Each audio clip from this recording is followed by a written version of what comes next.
So that's something that so what I've been telling you is that what we do here in this, so we are talking about techniques of approximation. One part represents the model for which you can write Hamiltonian, for which the Schrödinger equation has exact solutions, and then add uh, you are also able to observe the real system. You can calculate, you can measure its energy and other properties which you are able to see in reality.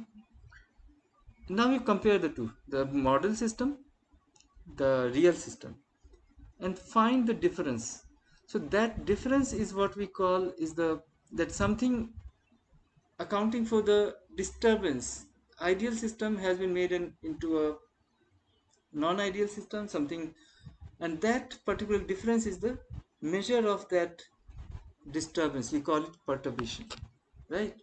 And that perturbation, once you know, you can write try to write a Hamiltonian separately for that disturbance that is making that thing non-ideal.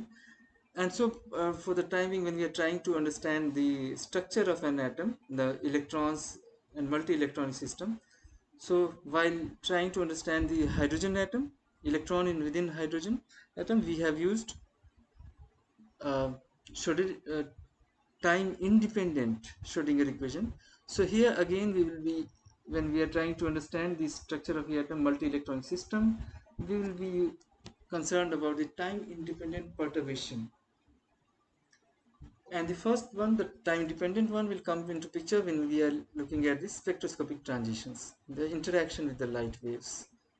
Okay, so uh, this is how, so you have an ideal system, you write the Hamiltonian, you have the eigenvalues, the energy, the value of energy, eigenfunction is known for that very well. Now, so this is the scheme that we follow. Energy of a real system E, so this is observable, you can observe this thing and you can measure how much energy it has, and you try to write the Hamiltonian for this. Energy of the ideal system you have already defined in the theoretical models. So this also, if the system is viewed as an ideal one, what is the energy that you, corresponding to that you write Hamiltonian. Now you take the difference of energy between the two things.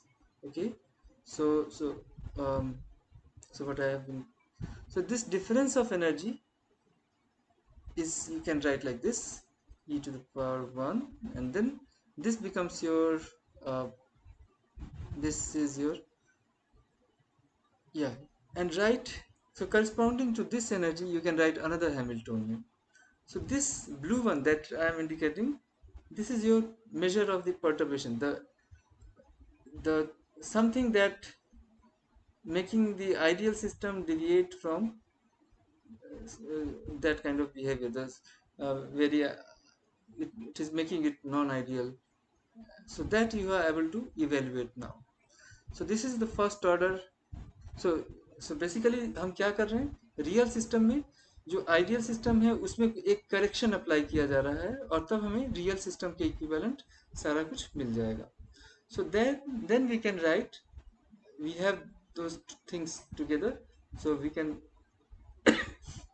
for the real system, the Hamiltonian that we will write will be sum of two things, the Hamiltonian for the ideal and the difference Hamiltonian which account for the difference of energy of ideal and real. So this way, so this is what we, so this second one is what is taking into account the disturbance, the perturbation that is happening to the system. So this perturbation is a difference in energy between real and ideal system. You get the energy, write in Hamiltonian, that is what you exactly call the perturbation. ये जो है, ये जो था अभी, इसी को हम परटर्बेशन कह रहे हैं, ये जो ब्लू वाला जो आपको दिख रहा है.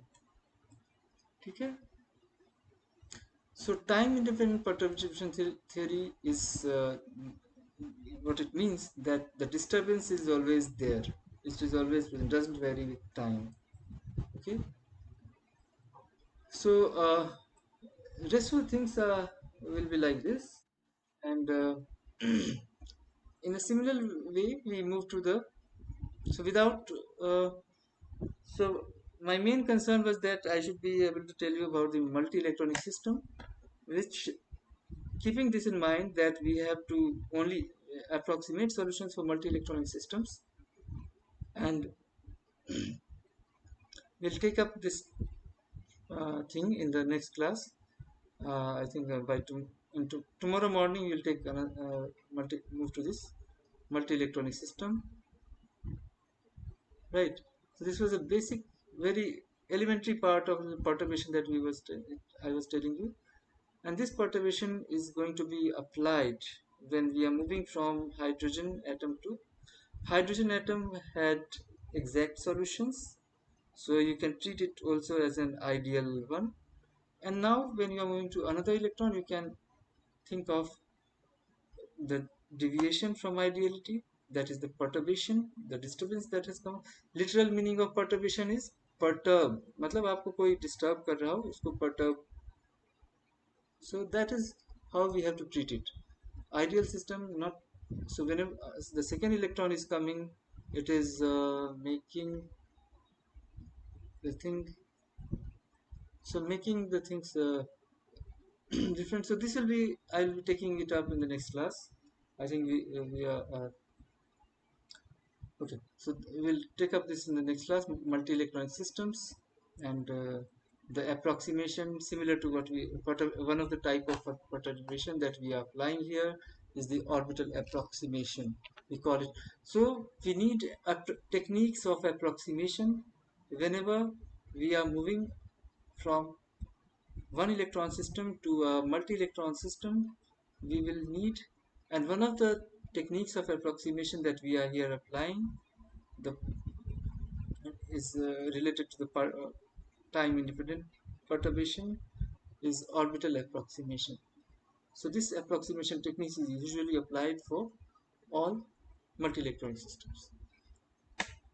Okay, so this is just the beginning. We will deal more in the next class with the same thing. Okay, so